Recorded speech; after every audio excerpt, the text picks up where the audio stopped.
13th episode. We have got a teacher of teachers today. Topic is overview of ECT practice. Next slide, please. Share the next slide.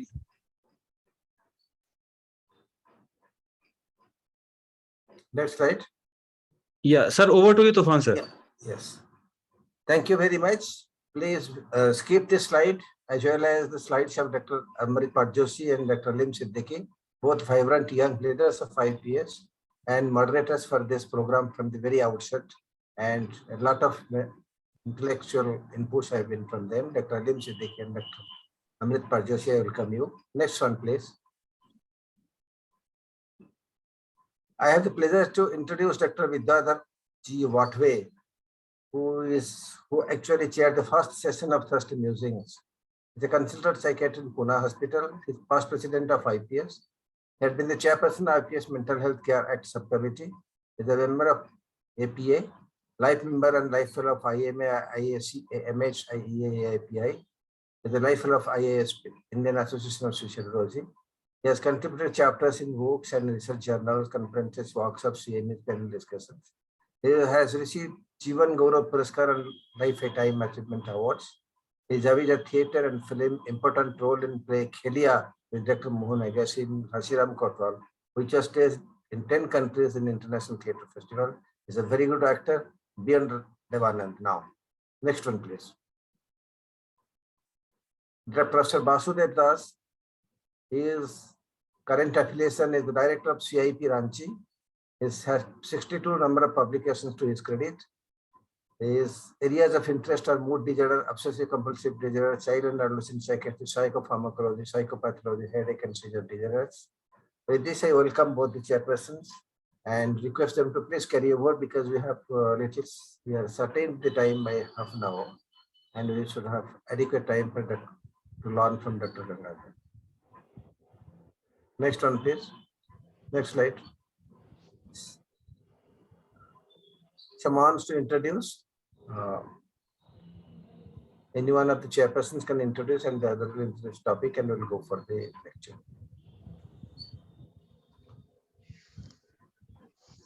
As let me introduce. Yes, please. Let's introduce sir as rightly pointed out by Alim that sir is teacher of the teachers and I think he doesn't need any introduction. He is a very well-known figure to all of us and he is considered to be the authority in this particular field. What topic has been chosen today, overview of ECT practice. So we all eager to know from sir's vast experience on this field throughout his career. So sir has done his MBBS from Bangalore Medical College in the year 1978 and he has done his MD in the year 81 from Nimans. Then he has done DSc for research work on yoga and mental health in 2012, as well as DSc from Rajiv Gandhi University of Health Sciences, Bangalore in this year. He is a fellow of National Academy of Medical Sciences, fellow of Academy of Sciences. Then he has worked in Nimans from 78 to 81. Then faculty from 82 and director from 2016 to 2020. Now Professor Emeritus of Integrative Medicine.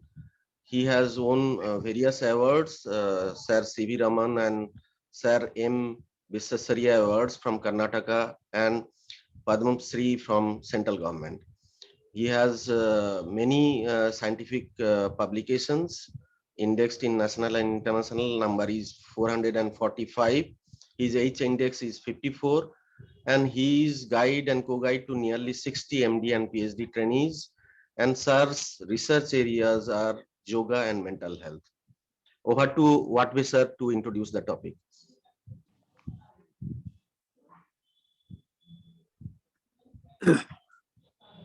Good evening.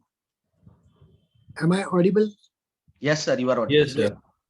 Respected speaker Professor B.N. Gangadhar, co-chair Dr. Basudas, all the people behind this 113th Musings program.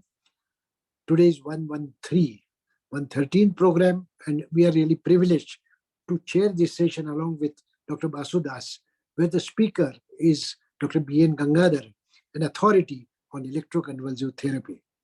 The topic is overview of a practice of ECT. I have heard him on 2 or 3 occasions in the past.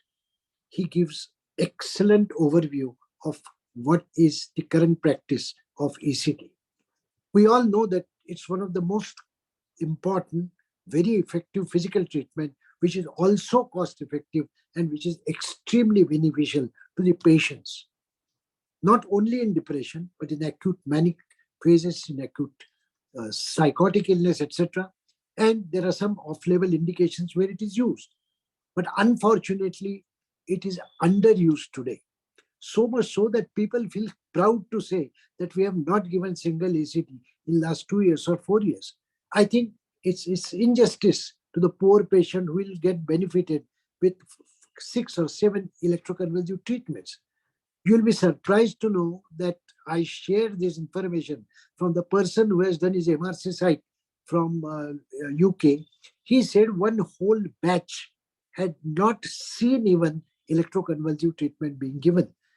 He was also a past student of MRC site, and I was also surprised. So this is the state of affairs in many of the countries. Now things are certainly changing. Things are changing. We are using this effective treatment in a very effective way to many of the patients who will get faster relief and cost-effective relief. With this, I think I'll introduce Professor Dev Das. I'll request Professor Dev Das if he has to share something about the topic. Over to you, Dev. No, sir. We should give maximum time to sir. We should listen to him. Agree. Agree. Over Yes, to sir. you, Professor Gangadhar. Over to you, sir. Sir, please unmute.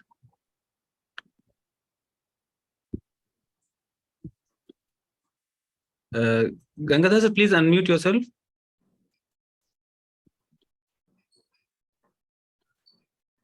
I have done Yes, that. Yes, Yes. sir. Actually, the host had muted me. Anyway, that is a different issue. Here it is, my slides. Yeah. I hope the slides are visible, sir. Yes, sir. Yes, extremely well. Okay, wonderful. At the outset, let me thank the organizers for inviting me, and I am also very honored. Former president of the Indian Psychiatric Society, Dr. Watve, is chairing the session, and I also wish Dr. Basudev Das. I also seek apologies if some of the slides that I'm going to be using it would be repetition, because I had spoken in that institute a couple of months ago, and some would be repetition. And I'm sure this is a topic which I have been quite fond of. I would have spoken on this topic many places. If some of the audience feel that this has been a repetition, hope they will find some new issues emphasized better in this talk. What I intend to do is an overview of ECT practice. In specific to that is ECT standards, on which I thought I'll emphasize in this talk. This will be for I expect it to be for about 40 minutes. So I am open for questions and answer. I was to go away at 9, but it so happens that I don't have to go away at 9. Just half an hour ago, I got a message that the program at 9 stands cancelled. Does not mean that I need to continue to bore you beyond 9. 8 to 9, you have the program. It's a very much welcome information, sir. Short is always sweeter than a long one. So here it is, overview of ECT standards. In the history of treatment of psychiatry, people have generally recognized 3 milestones. One of them is the unchaining of psychiatric patients, which happened in 17th century. And then on, for a long time, there was a lull for almost 300 years. And then came the somatic therapies to begin with. In fact, the drugs came later. And ECT was among the first somatic therapies. And then, of course, psychosurgery, malaria therapy, and so on and so forth. None of them stood the test of time, whereas ECT has stood the test of time. And 50 years after the ECT was introduced, came the drug therapies. And of course, we are now very familiar with the drug therapies. The old ought to have been gold, but old has been buried, ECT, in many countries. And like somebody was saying that many psychiatrists take pride in not having used ECT. And I believe those of you who are going for examinership in many universities, many medical colleges, to MD students, you will probably figure that the student wouldn't have given ECT at all. And if I'm proved wrong, I'm very happy. People are still using ECT. So ECT has had a very long innings, as it's been the oldest among the treatment, 1938, and it stood firm on grounds based on the evidences that have emerged that it works. And there have been several appeals, but yet the therapeutic effects have been proved beyond doubt in several conditions. The low side effects as against what was claimed to be having a lot of side effects is another important thing that makes ECT survive in today's era. And of course, ECT has not been spared. Refinements have been sought time to time. A lot of refinements have occurred ever since I started practicing ECT as a student in 1978 to today, in the almost 44 years. Substantial changes have happened in ECT practice, and I'm sure many of you also appreciate such things have happened. Some list of important developments are giving modified ECT and giving ECT more discreetly rather than indiscriminately to very specific indications. We are giving ECT. We of course have abandoned the sine wave ECT machine with which I began my thesis, now to pulse wave ECT machine. And we are now talking of a more refined way of defining the stimulus and quantitating the stimulus. And we also have monitoring of the seizures and also monitoring several physiological parameters during ECT procedure. And of course, substantial research has gone into understanding the mechanisms, although no breakthrough might have been made. While so much of things have happened and many are continuing to happen, did we catch up with all these developments is a question that I think all of us have to ask ourselves, and that's where we are. ECT has been examined whether people are catching up to the developments. As early as 1981, the Royal College of Psychiatrists asked a group of people, Pippard and Ellam, to look at how the ECT practice is happening in the country. Are they satisfied or not? And to give recommendations if they are not satisfied with the way in which ECT is being practiced. So they went on to give several recommendations after visiting several ECT services, saying that we have to define indications, suitability of patients, the ECT suite and the staff required for ECT, the ECT equipment itself, the record keeping, and periodically reviewing the patient, and also periodically reviewing the ECT standards that a clinic is using. Many of these recommendations were given. 10 years later, they were asked to review whether these recommendations have been put to use, And yes, of course, many of the recommendations were put to use, and they found that there was a substantial improvement in the physical conditions, the ECT suite, the ECT preparations, some indications, of course, anesthetic practices. In fact, anesthetic practices had a very great change. They received a score of 80%. Nursing standards in ECT practice also received an excellent adjective in their assessment. But what failed was the ECT equipment were the older equipment which had less versatility, and they continue to be used in good number of ECT centers, and stimulus dosing was not based on any known rational strategy, nor was it uniform across centers. And in fact, the instrument standards, instrument settings varied very widely across centers, as much as 4 folds from clinic to clinic. So I think this red fonted material is what I will be emphasizing in bulk of what I will be speaking in the next sessions. So it calls for ECT, of course, guidelines and standards were prescribed from then on. I want to introduce to the audience here the terms such as guidelines, standards, accreditation, and so on and so forth. These are useful to recapitulate. Guidelines are the ones a group of experienced practitioners suggest as very useful, both by way of evidence based on research and the experience based on multiple people who have been using these things, and what is the best practices that these to be used. And these are recommendatory and not necessarily mandatory.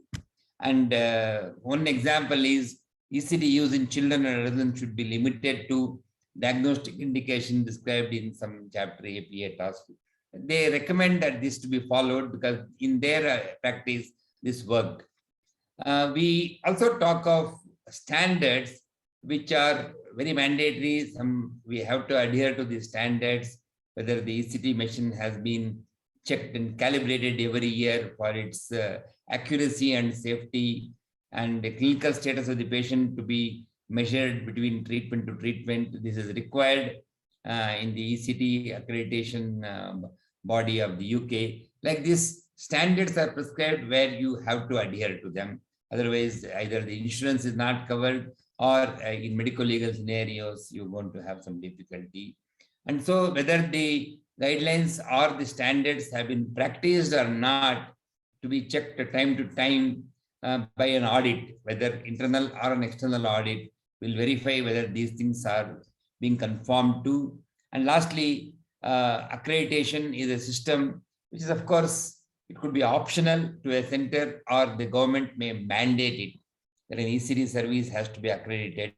And for example, even in India, here we have NABH, NABL accreditation, many accreditations. Some are optional. Some people use it as a method of displaying that they adhere to some standards.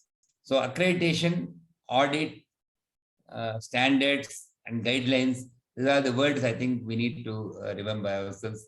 One of the accreditation for ECT service, perhaps the first to be introduced, is in UK. I'm proud to say one of our students from NIMHANS heads this in one entire trust, and many other places. He heads this accreditation service. I am in fact very proud to say that he has been doing a very good job on this. So accreditation, there's a committee which, for example, the Royal College of Psychiatrists here makes it to ensure all ECT services are regulated. And it's, of course, a person who is running an ECT service, he or she have to put a list of standards that they're following or not once in 3 years. Cycles could be more often if they have had some limitations and then there are some deficiencies. But once in 3 years, he or she has to declare that he is adherent to these standards. There is a list of standards, guidelines, practices that have been described under several headings: clinic and facilities, staff training, staff and their training, and so on and so forth. Under each, there are multiple criteria. Whether you adhere to that or not, you have to declare. And some of these criteria are rigorous because they refer to patient safety, rights, dignity, and law. You have to adhere to them. They are the type 1 criteria. You have no business not to follow or not to miss any of these. And some of the criteria are called as type 2. They are recommended, and an accredited clinic is expected to follow all these or most of these criteria. And then there are criteria which are called as aspirational criteria, which are type 3 ones. If you are following that, you would get a higher rating in your accreditation process. So examples would be ECT has to be administered by psychiatrist in my clinic and who has received a training and who has been certified as having received training. ECT machine is checked at least once a year for its safety and standards. Some examples of type 1. Type 2 are that the clinical status is recorded between each treatment, orientation and memory assessed periodically. These are all expected standards that is to be practiced. And type 3 standards are you are following up the patients, and what is not given in the NICE guidelines, you have a protocol how to apply it to your given patients. These are all aspirational standards which are prescribed. And so a clinic will be accredited if all the type 1 criteria are met and 90% of the type 2 standards are met. And it is accredited with excellence if 95% of the type 2 ones are met and majority of the aspirational type 3 standards are met. And if you continue to maintain excellence, of course, you are given accredited with continuing excellence. And you can also, if you are not meeting the criteria, the accreditation application is deferred, and you probably have to come back with a correction and complying with accreditation outcomes and to be accredited. And of course, some will choose not to be accredited. Not to be accredited means that you will probably lose opportunities to get a refund from insurance companies, etc., etc. Although I'm not aware, not accredited means what in UK right now. Don't ask me that question. I will not be knowing. So we need to also develop standards for India and all these things, accredit our own clinical services, ECT practices. Whether these are required or not is a debate that should go on. But I believe it is required. We simply cannot follow someone else's accreditation processes or standards, because recently we did an experiment or examined the data of Bengaluru and London. One of our colleagues, Dr. Eranti and Dr. Jagadisha at Nimmans, we worked together and looked at how the two centers were compared or not comparable. Bangalore had higher referral rates for ECT than London. Almost 10 folds more referrals used to happen in the hospital. The patients who are not responding to more than 2 treatments being referred was a lot more in the London sample than in our sample. Less than 10% would have received more than 2 treatments. More patients with schizophrenia are referred. In fact, almost 90% of the patients referred in London were having a diagnosis not of schizophrenia, maybe that of depression or one of those diagnoses. Yeah, patients were half younger in Indian population, the Bangalore group. The inpatient stay used to be shorter. Early in the course of the inpatient stay, ECT would be recommended, and the response rates were much higher. And I must thank Dr. Watway to remind us that an excellent treatment is somehow being relegated to non-use or reduced use, and I'm sure we should overcome this. Response rates are much higher in Indian population, vis-a-vis the London population. So there are differences. We need to develop our own standards. And in this regard, much earlier, almost 30 years ago, a survey was done how good was our clinical practice by talking to psychiatrists, and good number of them responded, close to 30% of them responded. And a practice of ECT in hospitals also was surveyed by some of my colleagues in collaboration with the other outside the country psychiatrist, Dr. Chanpatna.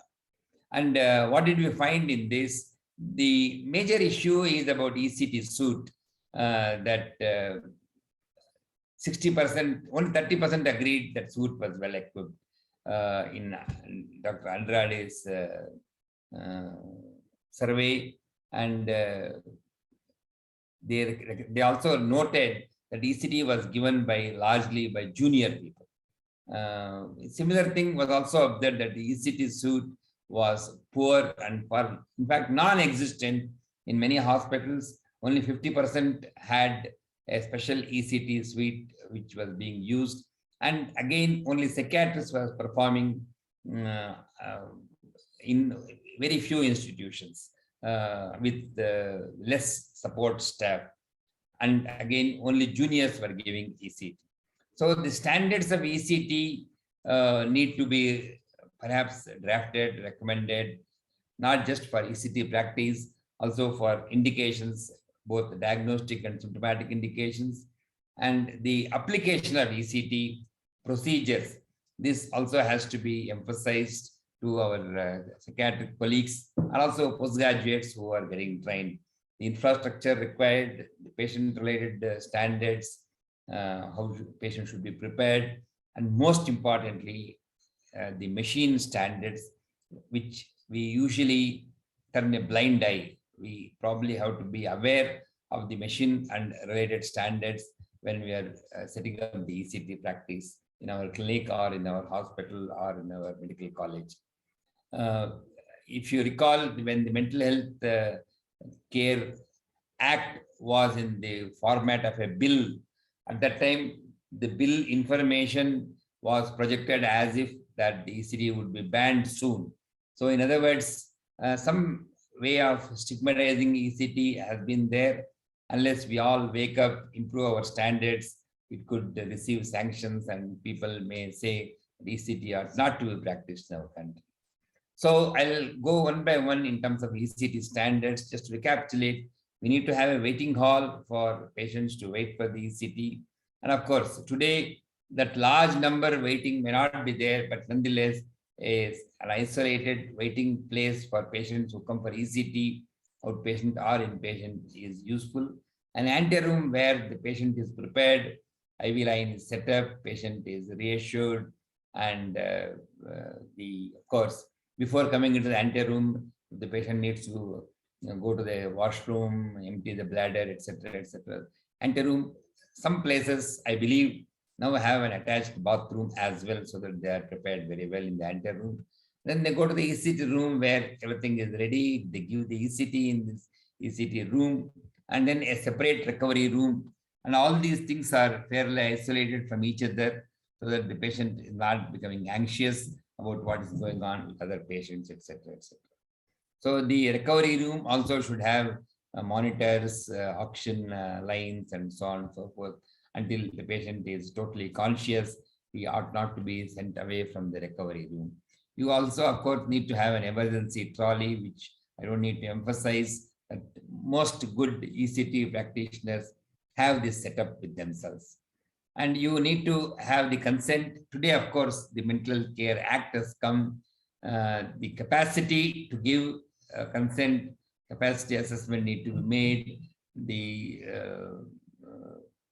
person would have kept an NR, and that also need to be nominated representative who need to be taken into account for a vicarious consent where required. And of course, if there is an advance directive, of course, till to date, we are not getting worried about advance directives. I'm sure soon we will also have this issue coming into picture. And of course, other things, I'm just reminding those of who are practicing ECT, you're already aware of those things. Physical examination, if you're giving them anticonvulsants for other reasons, check the blood levels, bring the lithium levels to a lower end of the therapeutic range, monitor electrolytes, hemogram, ECG. Some also ask for liver function test, depends on the anesthesiologist standards. Consent has to be reviewed in between the ECT courses, because the person would have actually become better and his capacity to consent would also have gotten better. Fasting, of course, we all know, emptying the bladder, loose garments. The typical modification is with thiopentone. Of course, today people are now moving into using propofol, and some even use ketamine. Although I would recommend thiopentone as a cheap and best anesthetic agent, and succinylcholine and atropine, the doses are given here. This is something that is very standard. This has not changed for almost now 4 to 5 decades since the ECT practice has been there. What I'm emphasizing is to oxygenate, and even more so now today, many patients would have had a exposure to COVID. Their lung capacity could be perhaps different. So anesthetists also believe in examining their lungs better before going ahead with any muscle relaxant to these patients. Give oxygenation with 100% positive pressure ventilation before when the person is anesthetized, during when the seizures are going on, and after the seizure, until an individual is able to spontaneously breathe, and ensure that his oximetry is done with this. Of course, today very simple, thanks to COVID, everybody is aware, and every clinic, every ward even may have an oximeter, and ECT suit need not be an exception. The focus I want you to pay attention is the ECT stimulus. It is here we let the resident fix some knobs on the ECT machine and go ahead and give ECT. After all, the seizure comes, that is good enough. But it is here, the last 3 decades, a lot of research has happened. A lot of standards have been built on the way in which the ECT stimulus has been refined. The simple thing is the sine wave, which we were using earlier, the peaks are preserved, the slopes are cut off, and you make what is called as the square wave or a brief pulses. These pulses in between don't produce any electricity. It's an electrical silence. And so the brain is spared of these useless ascending and descending limbs of the sine wave, which actually cause tissue harm than seizure inducing potential. So the choice is brief pulses.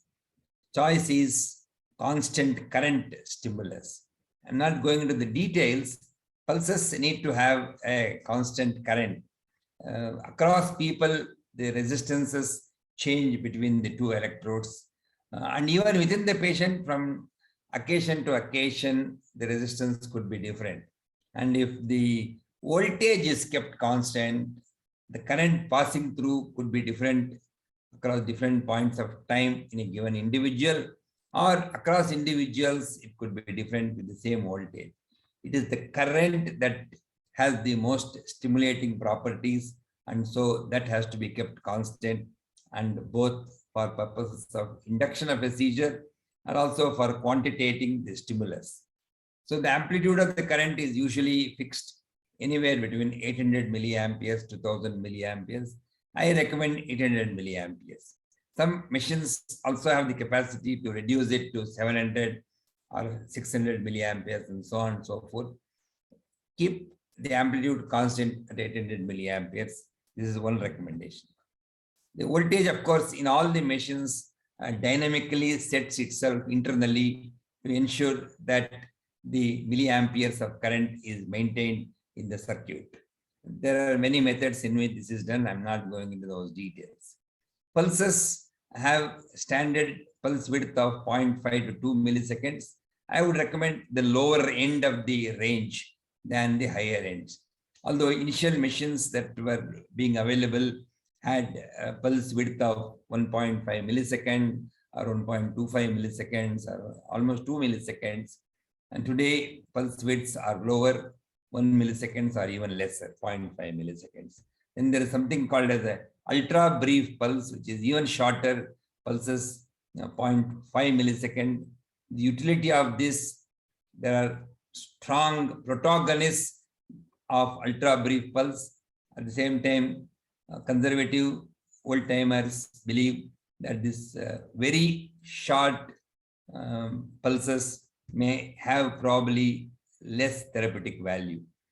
The frequency with which the pulses appear could vary from 50 pulses per second to 200 pulses per second, and it could be set in the machine depending upon our clinical practice. And the train length of the entire thing could be from 0.5 to 6 seconds. Newer machines allow even longer pulse trains, so that more pulses can be given. Typically, the stimulus is bidirectional. Pulses alternate in their polarity, so bidirectional pulses ought to be used. And together, the amplitude of the pulse, pulse weight, frequency of the pulses, the total length of the time, all put together, they influence the dose of a stimulus in a given session, which is measured in an unitary value called as the charge. A charge is the current into time, current in millicoulombs or amperes into time, milliseconds. And for example, a pulse of 1 millisecond width applied at 100 pulses per second for a period of 1 second, and the amplitude was 0.8 milliamperes. You would be having a dose of electricity measured in the millicoulombs of charge as 80. This is the equation that I have given you here. I'm sure pulses either coming positive or negative, both have to be counted because both stimulate the brain. Earlier, there used to be a unit called as joule, which most people may not even have heard, and it is not going to be used at all. There is a concept that came, for example, you gave 100 millicoulombs by giving 50 pulses per second over a period of 2 seconds, then you would be giving it as 50 pulses per second as a newer concept, but this did not gain popularity and people gave it up. So just try it yourself. Pulse width of 1.25 milliseconds, frequency of 80 pulses per second, a duration of 4 seconds, current of 0.8 amperes, that is 800 milliamperes. What would be the dose of this given stimulus? I would say 320 milliamperes. How many millicoulombs of charge? You, of course, can calculate charge rate. What is the charge rate? 320 millicoulombs. It is not milliamperes. I'm sorry, make a correction. In the first line, it is 320 millicoulombs, and which accounts for 80 millicoulombs per second. Calculatable, and the optimal stimulus charge or its rate. These days, people are beginning to think even this could be misleading, because the same charge or same charge rate could mean different for different pulse widths and different pulse frequencies. So fix 800 milliamperes, a pulse width of 0.5 milliseconds, and a frequency also you can fix it at 100 pulses per second. And then you can say, so many pulses I gave in the total duration of the stimulus that I used for a given individual. This could be a more reliable measure, and the resolutions that you can achieve is even much better. But nonetheless, more popularly, the charge is what is being used in measuring the stimulus dose and the threshold as well. So the threshold you measure, what is the lowest stimulus at which a person will convulse. So one would start with the lowest, leading to several subshocks, some bradycardia, and more time on the ECT table. So people came up with an age-based formula, 2 or 3 millicoulombs per year of age. It gives an accuracy of about close to 50%. So numbers of subshocks that you would give would probably become less. Formula is useful to practice. I'm sure clinic to clinic can develop their own formula. It could be 2.3 millicoulombs per year of age, or 4 millicoulombs per year of age, depending upon the clinic. They can develop their own regression equation and develop it. So people were using what is called as a fixed high dose, which is something that I don't recommend. I recommend stimulus relative to one's threshold. And what is the stimulus that I'm going to be using? It depends on the threshold. The threshold increases with age, increases with the ECT session number. The first ECT will have lower threshold than the 6th ECT. People used to say that males have had a higher threshold than females, but we were not able to confirm this in many samples which we looked at. Anticonvulsants, common sense tells us, will increase the threshold, although this has not been of a substantial value though. Benzodiazepines truly increase the threshold. Xanthine alkaloids decrease the threshold, terifilin or etofilin, and actually we use it for situations where I am unable to induce a seizure. Threshold is lower for unilateral ECT compared to bilateral ECT. Sine wave threshold is higher. Of course, we are not using sine wave any longer. Slower charge rate, that is slower pulse rate. The pulse, interpulse interval being longer, the threshold is lesser. Likewise, shorter pulse width, you are able to get a seizure with a lower threshold. That means the total charge used is even smaller in that. How do you do the stimulus dosing relative to the threshold, particularly for unilateral ECT? 4 to 8 times the threshold for the unilateral ECT, but about 50% more than the threshold for bilateral ECT. Some recommend twice the threshold for bilateral ECT as well.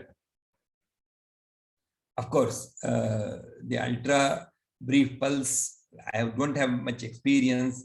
It requires almost 8 or even 10 times that of the threshold when you are using the ultra brief pulse. Pardon me that my experience here is quite limited. Low frequency pulse stimulus can be used in difficult situations. In other words, if you are using 100 pulses per second and you want to change it to 50 pulses per second, it is useful to get a seizure in a patient who otherwise was failing to get a seizure. And my colleague, Dr. Jagdish Tirthalli, has used it very effectively in clinical situations wherein he was not able to obtain a seizure. In the next session, he reduced the pulse frequency to 50 pulses per second, and seizure was more effective. So there are several issues which I discussed about amplitude, pulse weight, pulse frequency, and so on and so forth, the charge relative to threshold. These are all issues which have been investigated upon as both risking the factors, and the factors can be used to mitigate the risks as well. So electrode placement, right, being better than unilateral, being better than bilateral, brief pulse better than sine wave, low energy pulses better than high energy pulses, giving fewer times a week than more times a week is also useful.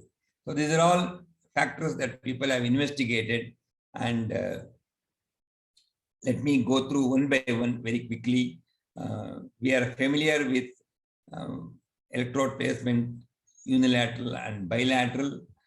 We also talked about unilateral to give it on the non-dominant hemisphere.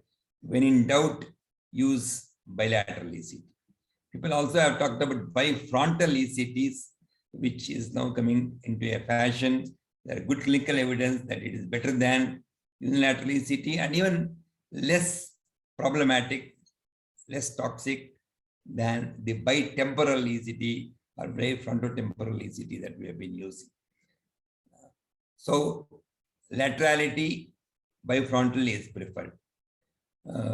Particularly in mania, bilateral is better than unilateral. Unilateral is usually on the right side earlier position. It causes less memory side effects, but nonetheless, efficacy is also problematic.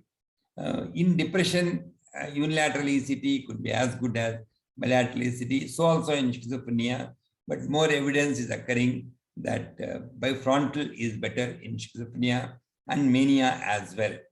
Low dose unilateral ECT causes least physiological response, not just CNS memory problems, but also effects on cardia.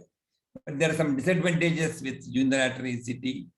Efficacy is less definitive, and you need more training to give unilateral ECT, and more so, monitoring the seizure requires preferably EEG than just clinical monitoring. And if cognition or cognitive side effects are a concern, use unilateral ECT. So this experiment has been done, reported, very widely cited. Low dose unilateral ECT produces least adverse effects, but at the same time, it is also least effective. A typical saying which my professor used to tell me, when there are no adverse effects, there is likely there are no effects as well. So it is vindicated by this clinical experiment.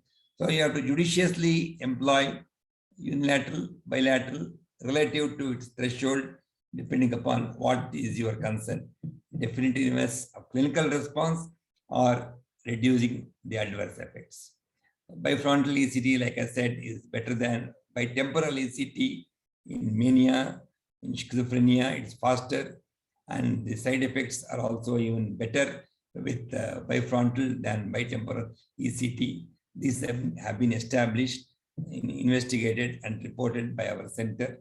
So, pulse parameters, there have been some consensus that have come: square over sine, low frequency over high frequency, longer train than shorter trains. That means reduce the frequency, more pulses over less pulses. That is more shorter pulses than ultra brief. I have put it later. We don't know whether its efficacy is so definitive. Lower amplitude than higher amplitude. These are all indicative of good outcome with respect to adverse effects and better clinical placement, clinical outcome as well. You have increased benefit of bitemporal over bifrontal, which again I'm repeating. Bifrontal is better, unilateral is better than bilateral. Pardon me, these are all being repetitions, they're happening. Smaller electrodes over larger electrodes has been talked about. Again, not proven and not convinced. Unidirectional pulses than bidirectional pulses. Some experiments are cropping up. Again, no final word is said. Please use alternating polarity, that is bidirectional pulses. We have developed at NIMANS a battery which can measure the adverse effects, memory and non-memory both, and which should be used as frequently as possible. We recommend it to be used once in a week. Both subjective and objective memory complaints are recorded, and non-memory functions are also tested, including the attention and psychomotor speeds, and as well as working memory. So this is recommended to be used. And in fact, one of the recent experiments that we found that this could, one of the one of the parameters in the memory's adverse effect monitoring scale can actually differentiate the persons who received yoga before ECT and during the ECT session when they were not going for ECT. Those who practiced yoga had least change vis-a-vis those who were not practicing yoga. So amongst the mitigating plan for side effects and adverse effects, consider use of yoga as well. The adverse effect thing has been validated for Indian context. It takes about 20 to 25 minutes to apply, and it is done at baseline and after every week, 3rd, 6th, 9th ECT. And it's helpful to make clinical decisions, and individual domains are also important. And we don't believe in total score. Like I showed you in the previous slide, one of the measures differentiated the benefit of giving yoga to these people when the ECT course was going on. Seizure monitoring, we have been taught the cuff method of seizure monitoring, but there is a case to monitor the EEG as well, because it will tell us a precise physiological cessation of the seizure. And there are many other practical benefits of monitoring seizure, particularly when you are using unilateral ECT. And when you have had difficulties in eliciting a seizure, there are, of course, a lot of practical difficulties, which I'm sure clinicians can overcome to make the ECT practice more efficient. This is a typical seizure, one channel. Early phase is less synchronous, more and less regular, replaced by a spike and wave, regular 2.5 to 3 hertz seizure in the mid phase, and the postictal suppression where there is no EEG activity recorded from usual EEG amplifiers. There are several concerns which will occur while we are practicing ECT. Inability to induce a seizure, prolonged seizure can be a concern, prolonged apnea because of the genetic deficiency of this enzyme, and a recent OP poisoning. Patients who have had a suicide attempt and with a OP insecticide, you have to be careful because the recovery of the enzyme levels take a longer time, 3-4 weeks. We have had a patient who went into a prolonged apnea, who has had a history of OP poisoning about a month ago. Even 1 month, the effect of OP poisoning on this enzyme cholinesterase was demonstrable because of the clinical adverse effect that we faced. Asystole, particularly when you're using subshocks, measuring threshold. Of course, people have talked about fracture, dislocation, delirium. These I have seen very, very few, in fact, none at all in the clinical practice of last 40 years in psychiatry at NIMHANS. Yeah, sorry, this is a repetition of slide. I'm quitting it. So choosing an ECT machine, when you're choosing an ECT machine, keep in mind the pulse width should be variable from 0.5. Today, people say ultra brief, even 0.3 should be possible to 2 milliseconds or 3 milliseconds. Ask for bidirectional pulses and ensure that the machine gives a constant current pulses, and a flexibility in the duration, flexibility in interpulse intervals should also be demanded. You should also have the electrodes which are handheld with a switch available, and don't go for a forceps form of electrodes which today are obsolete. Hand electrodes with switch, and there has to be a safety feature. For some reason you want to stop the procedure, release the switch, the stimulus gets aborted. Although this is a rare thing, but this safety feature has to be made available. A visual and auditory indication of the stimulus is required. EEG monitoring, at least 2 channels and at least 1 channel of ECG monitoring is recommended. Although today people could well have an ECG monitoring separately available, including a pulse oximetry attached in their ECT centers. When you are using many other equipment along with the ECT machine, safety for the other connected machines need to be kept in mind. People talk about static impedance testing, and I think it is not required. Although I'm saying it's optional, I'm not going into details. Some machine manufacturers claim that this is useful to have as a feature. I'm not saying that it is required at all. So I probably have covered most of this in our Thursday musing session, emphasizing on how we need to be familiar with the ECT standards. And although most of the clinical standards have not changed recently, the stimulus standards have changed, and I have made a deliberate attempt to emphasize this in this presentation. My colleague, Dr. Jagadisha, my former colleague, I am now no more in Niman, my former colleague, Dr. Jagadisha, helped me in preparing these slides. I thank each one of you. The slides, any questions, my email is there, and Dasara is over. Thanks to Ma Saraswati for giving me all this knowledge and wisdom to be able to share with you. I stop here. I'll probably exit the slide share and open the session subject to what the chairperson say. If there are any few questions, we can take it.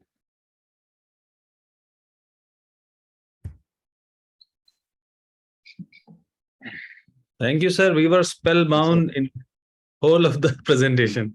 Thank you so much for a wonderful, nice presentation, sir. Over to chairperson, sir, for their opening comments.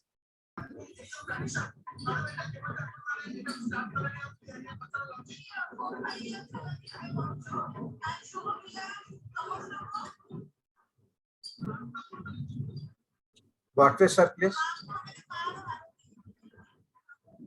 So thank you, Philip. Thank you for your comment. Yoga was going to be boring and ECD is better. Thanks for your comment. There's some questions, sir. Maybe you don't have to necessarily let people ask questions. People have posted many questions. They,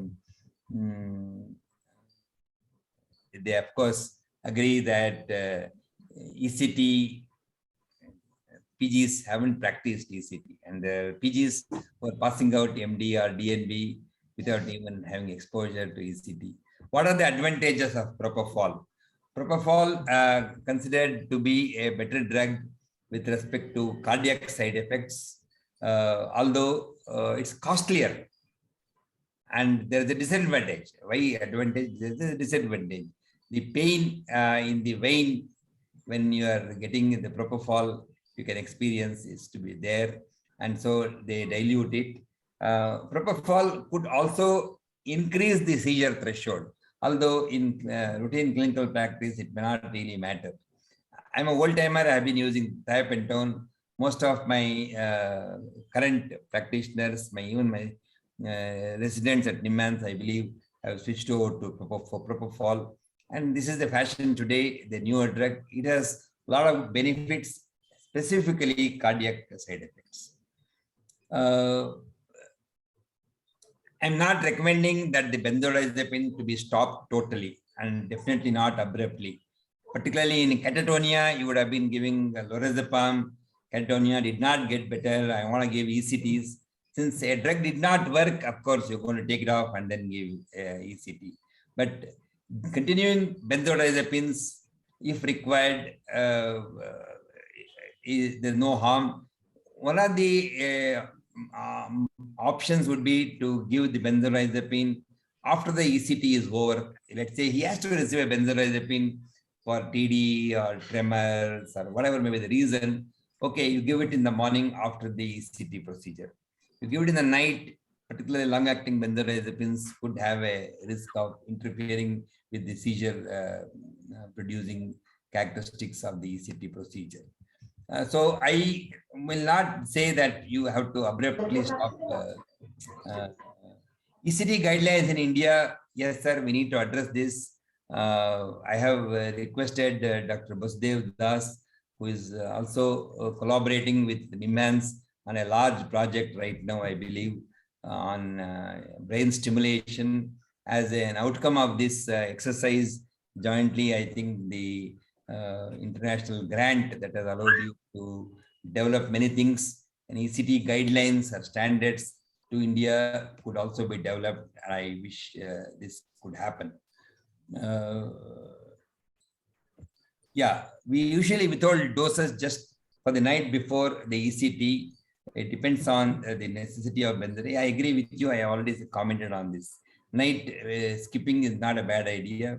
Anyway, you are giving antipsychotics or antidepressant drugs in the night dose, which will take care of anxiety and it will also improve the sleep. So benzodiazepine may not necessarily be added in the night if they can avoid, not a bad idea. Yeah, a new anesthetist was afraid to hold the patient while giving, no need, sir. You can hold the patient. They're not going to have, nothing going to happen. The stimulus doesn't get into his hand and he's not going to get a shock. How to convince her? Yeah, I don't know idea how to convince. But I think clinicians, anesthetists who are experienced really don't have that fear. And today's ECT machines are very safe. I'm sure you should be able to use it.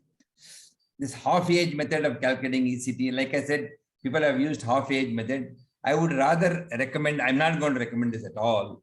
I would say there is a fairly linear relationship of the threshold to the age. So one could simply give 2 or 3 millicolumns per year of age, and you are more often than not efficient in determining the. Yeah, there is no sentence. I don't have an answer. What is the maximum number of pulses that can be used in a single session? I don't have a data on this. I don't think it is mentioned anywhere. How often you could give the stimulus in a given session, as long as you get a ECT. But most clinicians, most anesthetists don't want to prolong the anesthetic practice beyond a point within which you could have probably given 3 or 4 subshocks, not more than that. But there's no reason why you should terminate a ECT procedure without getting a seizure. In cases of, if there is a status epilepticus, you're not talking of treating an individual with status epilepticus. If there is a history of past prolonged seizure, in the next episode, it is less likely to happen because seizure threshold, every session it increases. But in the event that you see a person going into a seizure beyond 120 seconds of motor or 180 seconds of EEG, you have to terminate the seizure. If you did not monitor the seizure and you thought that the patient is now breathing properly and you move him into the recovery room, a undetected EEG seizure could be going on. We have had an occasion wherein a person was trolleyed out. Those days, we did not monitor EEG for every patient. The motor convulsions had stopped. Patient had started out of the anesthetic effect, started breathing properly, but he did not recover consciousness for a long time. An hour later, the nurse said, sir, he's still not conscious and his pupils are partially dilated. And we quickly brought him into the room, put the EEG electrodes, and we found that the spike and wave activity was going on. And we gave a thiopentone, diazepam, of course, seizure stopped. But this could happen when you did not have a EEG monitoring facility.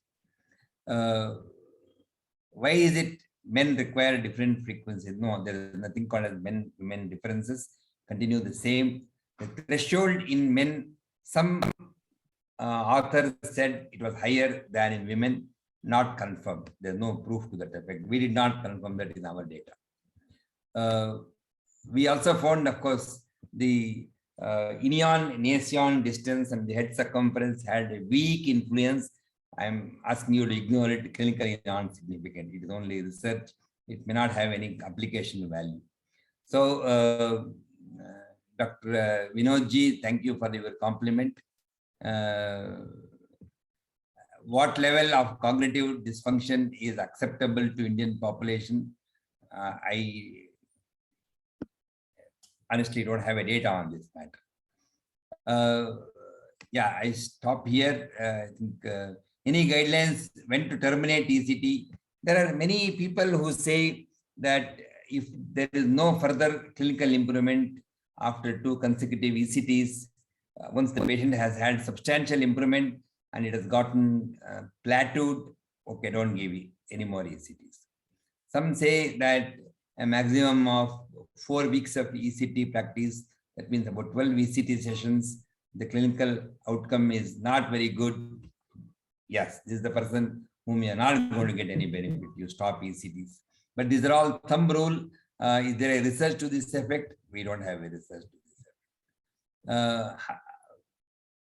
Yeah, when most disturbed patients, I agree, you cannot do cognitive testing, but this cognitive testing battery has been designed for people who understand the consequences of the ECT and then go ahead with the ECT. Patients who are violent, who are catatonic, where cannot be tested, obviously, we don't expect them to be tested. But at the earliest opportunity, do test them. And I recommend you, I have given the reference to this in my slides. Slides are available online though. This article, ECT before code, is published, and I would recommend that people use it. And some of the cutoffs are already given in that particular thing. And best person to answer you this question on its application before and at weekly intervals and other issues would be Dr. Jagadish at Nimans, who actually was the brain behind developing this ECT code. Yeah, I think I have most of the questions have been answered. Yeah, benzodiazepine poisoning, can we think of ECT?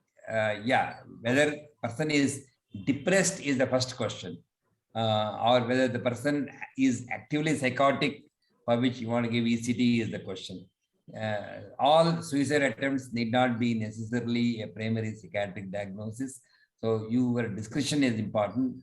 If he has taken heavy doses of benzodiazepines and the clinical examination says he is now totally conscious, there is no effect of benzodiazepines, there is no muscle relaxation, stability in gait is there, but yet his clinical psychiatric syndrome recommends ECT, please go ahead and give ECT. And for some reason or other, he fails to get ECT seizure, there are many other methods which have been described. One of them would be to give etofilin on the table before the stimulus is applied. But that right now I am not recommending unless you have demonstrated no seizure with EEG monitoring. Long-term outcome endogenous depressive disorder being treated only with ECT, then only with drugs, and then depression drugs. Yeah, Dr. Sai Kumar, I don't know. I can answer this question. Long-term treatment about endogenous depressive disorder is not something that I would claim that I have competency to remark on. If you give ECTs, even if ECTs have been given, remission has been induced, person would require antidepressant drugs to maintain this remission. That much is certain. All guidelines recommend this practice. I would recommend that you to continue to do this. Best ECT machine manufacturing company, it would be Prakash ji. It would be a conflict of interest to be recommending that from here. Whatever Nimans is using is what I believe I have the best experience, and yeah, that's the one you ought to be using it. You could write to Dr. Jagadish, who will tell you the details as to what this machine name, where it is procured, and the address of the supplier, and so on and so forth. So I stop here. Maintenance ECT in schizophrenia very rarely used, but I believe it works. And I have myself used it on a little more than half a dozen patients. These are the people who come back with relapses, irrespective of continuing antipsychotics. And once in a month is what is the frequency that I've often used, and I can, but research lacking. There are some protagonists of maintenance ECT, even in the Western world, people have written articles, but I must confess the research data available is very scanty to support maintenance ECT. When a patient is on lithium, what are the aspects to be cautious? I already mentioned, keep the lithium levels at the lower end of the therapeutic range, like 0.5 millimoles or around that, rather than keeping it at 1 milliequivalent per liter. So the lower, the better. There are many reasons why lithium and ECT could have interaction, starting from adverse effects to succinylcholine-induced muscle relaxation being longer, and so missing the motor seizure. Motor seizures could be shorter, but whether the EEG could be continuing, and these are the risks why lithium should be kept at the lower level. Anesthetists believe that whenever a person is on lithium, electrolytes to be mandatorily done before ECT is administered to these people. So, yeah, I stop here. Most questions have been answered. Yeah, sir, if you like, Dr. MSVK Raju sir is there. He'd like to make a comment. Yeah. Can I speak? Yes, Raju sir. sir, please. Before Raju sir comes in, direct versus modified ECT, lot of debate has been going on, sir. We have no option other than using modified ECT today. That's what the MHCA says. The discussion on unmodified ECT, that is the direct ECT you are referring, is This is no. because I MHCA understand that. says no to it. But the issue is there was a you would have known the WPA survey, and I think WHO survey was there, where the anesthetist proportions is very high, like in Japan and Russia, and many of the Southeastern countries. India had the lowest number of anesthetists per 1,000 population. But even then, people are resorting to ECTs direct without modified ECT, saying that non-availability of anesthetists. Now, this is issue in our country, though people may have different views that why it is a must that we give ECTs. Most of the psychiatrists are probably giving ECT, modified ECT only. But I know some of my colleagues are giving midazolam or diazepam before giving ECT. Yeah, the different issue altogether. But with the brief pulse ECT and less current going into the brain and less cognitive deficits, should we put make it an issue of direct ECT versus modified ECT? That is one.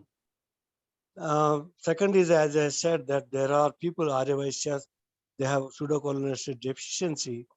I mean, obviously you cannot choline because of prolonged apnea and problems, attendant problems. I don't know what will be guidelines like that. I am not aware of that. Sir, this routinely measuring the cholinesterase enzyme is not required. Although right from the day I began my student days, my teachers used to tell me this Vaishyas could have a higher genetic risk of having pseudocholinesterase deficiency. Watch out, these people can go into apnea.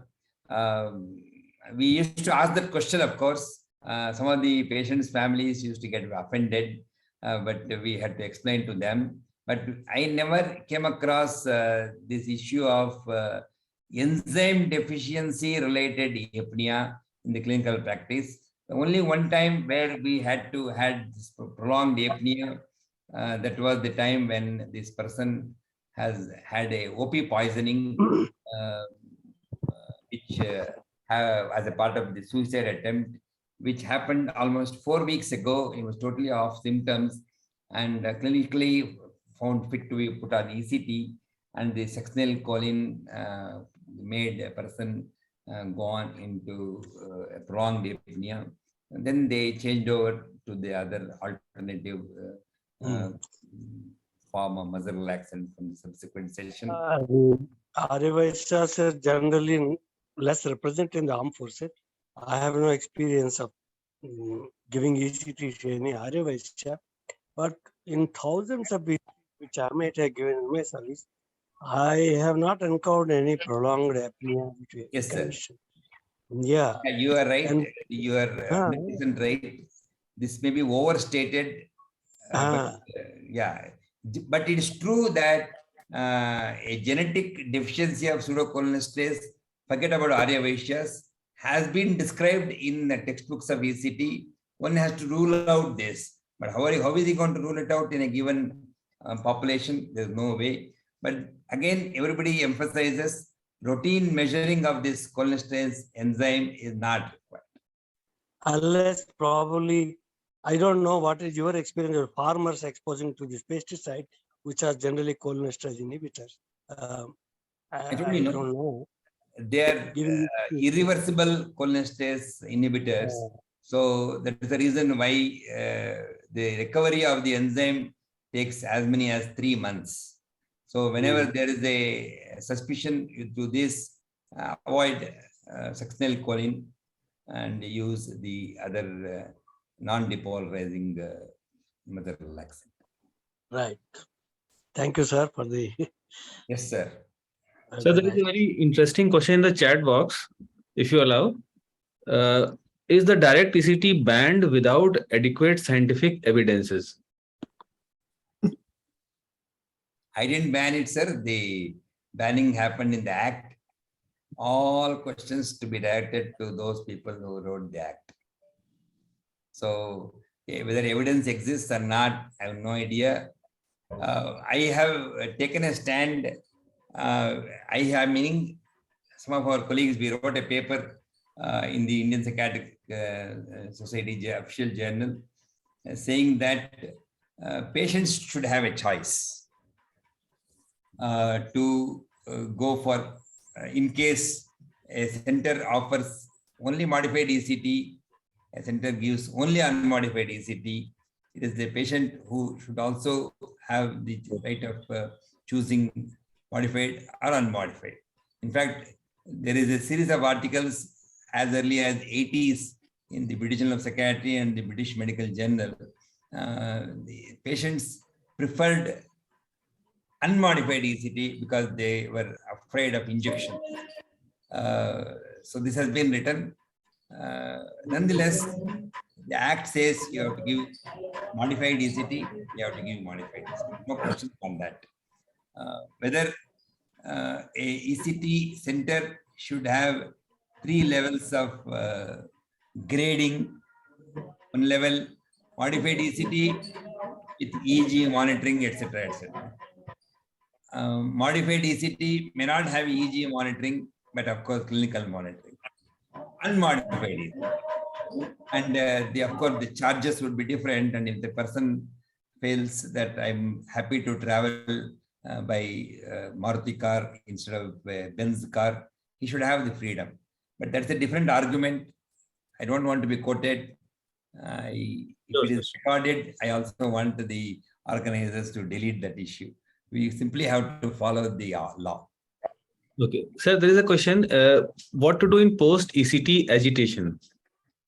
Post-ECT agitation is not very common, sir. It's not very common, although we keep saying it. 2-3 methods have been adopted. What I do is give either lorazepam as a drug, or if the anesthetist is there and he agrees, give a little more thiopentone, hold on, put him to rest, sleep with thiopentone under the. But some people, of course, say if the agitation is very bad, delirium is very bad, give haloperidol. But I have not had an occasion to give haloperidol. But of course, once or twice, we have had an occasion during my clinical practice of more than 4 decades giving ECT to give lorazepam to make the patient less agitated. I think that we see the best results with lorazepam, sir. That's what Dr. Basudev sir has taught us also. Yeah. And say it. post ECT. So, sir, we have exceeded 20 Yes, sir. minutes beyond your own stipulated time of 8 to 9. I will leave it to the organizers. So, sir, Okay. we'll take closing remarks and stop it. From Please. chairperson, sir. From chairpersons. Dr. Jain has had raised his hands. Please allow him to speak.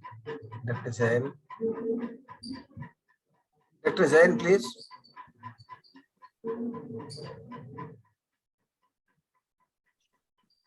There is a question in private practice. It is difficult for a poor man to afford modified ECT. It's an opinion. Point taken. Good evening, sir. Thank you very much, sir, for the wonderful, sir, knowledge-giving experience and the nuances of the ECT. Sir, I have very few basic questions that whether the ECTs can be considered as outdoor procedures because MHCS applies to all the patients who have been admitted. So, With Hello. admitted or no admitted, sir, ECT practice, they say modified, you give modified. Unless, of course, somebody interprets it differently. I am not a good interpreter of the legal issues, but I believe it has to be practiced.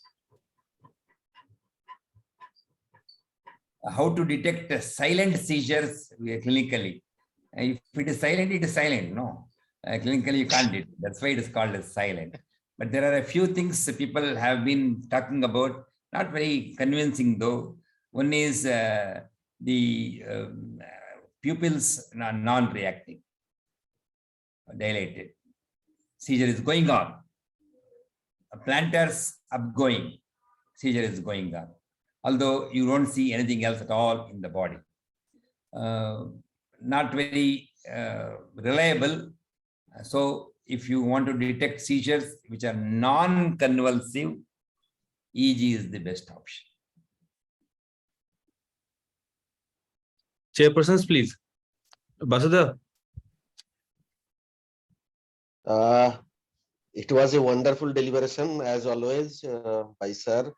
And I think in about an hour duration, sir has covered almost everything, and it has been very useful for the postgraduate trainees particularly, and who are in clinical practice using ECT.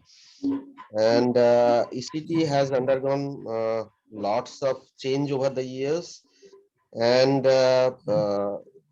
nowadays probably it is no more a preferred option, but as sir mentions, and we also find it in our clinical practice, that it is very effective and it is very well tolerated as compared to the medications per se. And so it could have been more frequently used. And particularly I would take up the sir's suggestions about coming out with guidelines of ECT in India, and we are jointly we are having a program going on, and I expect that we would be able to come up with ECT regulations. Over to Wadhwe sir. I think sir is just his internet is not working properly. Tofan sir, your comments please. Yeah, Wadhwe sir is back. Wadhwe sir is back.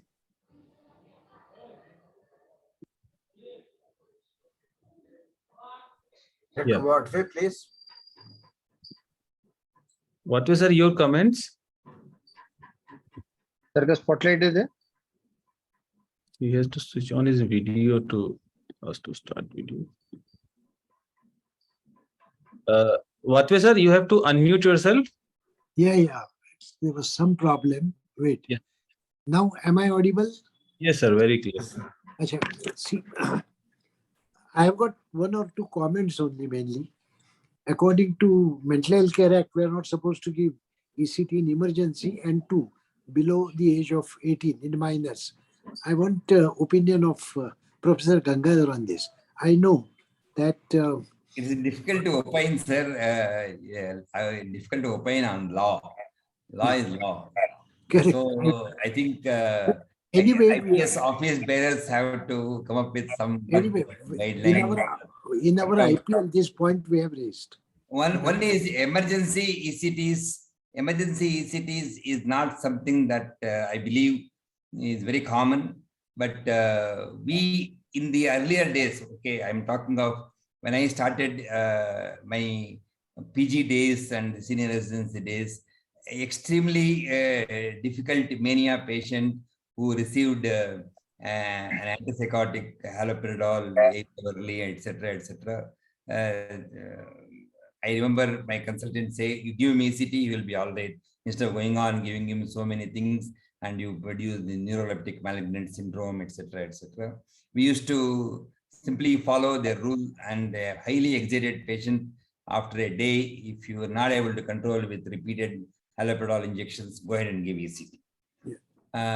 Catatonia persons also, I have literally seen before the days of lorazepam, I've literally seen patient came with a very bad catatonia of almost weeks, and this consultant took me, he said, "We'll give ECT to this patient." From the OPD, we straight away brought the patient, and the ECT was still going on, and this fellow was given ECT. We didn't even check whether this person was on fasting or not fasting. Of course, ECT was given, and by the time evening, when I finished the OPD and I went to the emergency place where the patient had been shifted, the person was talking, eating food. So I have seen this dramatic change having happened. But lorazepam also I have seen later on catatonia reversing as dramatically later. That's a different issue altogether. Emergency ECT probably has a place, but I'm not very sure how to standardize the emergency of the emergency ECT itself. Under 18 to be given, yeah, they have given restrictions, but they of course say two opinions have to be taken and given if I'm right. Correct me, those of you who are familiar with the act may be able to tell me. It is not that it is banned, but when you have to give it under 18, you have to take other precautions. So not only that, it's not just doesn't stop there. After two opinions, you have to give this two opinions and your recommendation to mental health care review board and wait for their reply. We cannot go unless they give a reply. And hardly any mental health review board is ready. They don't have even telephone numbers. In my city, they don't have even telephone numbers or anything written. You are right, sir. This is an issue which, yeah, for whatever the reason, the law has been made. The clinicians, yeah, within 2 years of promulgating the act, I believe, although I'm not a lawyer, any act, some modifications, recommendations, amendments could be recommended strongly by, I don't know whether we did it at all or not. It's now more than 3 years since it has been gazetted, act has come into place. Now it's perhaps less likely that we will be able to make any change. Thank you, sir. Thank you. So it was a nice evening, sir. Under your able leadership, I was able to present this. Thank you very much. And many stimulating questions. I enjoyed it. Like Philip John says, I've been always talking about yoga, and for a change, I spoke on ECT, but nonetheless, that yoga infection was there in the last slide. I had to put that issue. Sorry, Philip, if that had bored you. Tufan sir, your comments, please. Actually, it has been a nice evening. It was to me a classroom teaching. I followed everything in detail. Still, I maintain my difference of opinion from the day it has been promulgated. I am not convinced of the scientific rationality of banning and direct ECT, nor restricting emergency ECT. The definition of emergency should be left to the clinician. And simultaneously, I admit we have to go obey the law of the land just because it is the law of the land. And just now, Dr. M.S. Raju had remarked in chat box It is a democratic country. Laws can be changed. It depends on us how much we can force the need of to change. But many people are not able to get ECT.